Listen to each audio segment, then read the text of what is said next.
Ето една добра оферта. Лодка за захранка с бонус чантата му. Ето как изглежда тази лодка.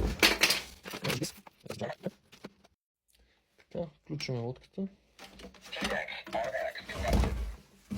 Държаме долното копче за ляв кош.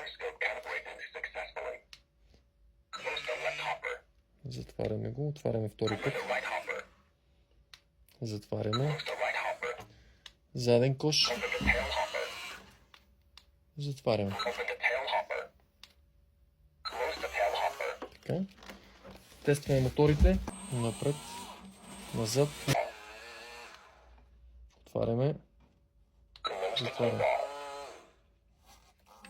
Моторите напред. Назад. Това е. Само сега супер добрата оферта 199 евро, лодка с GPS.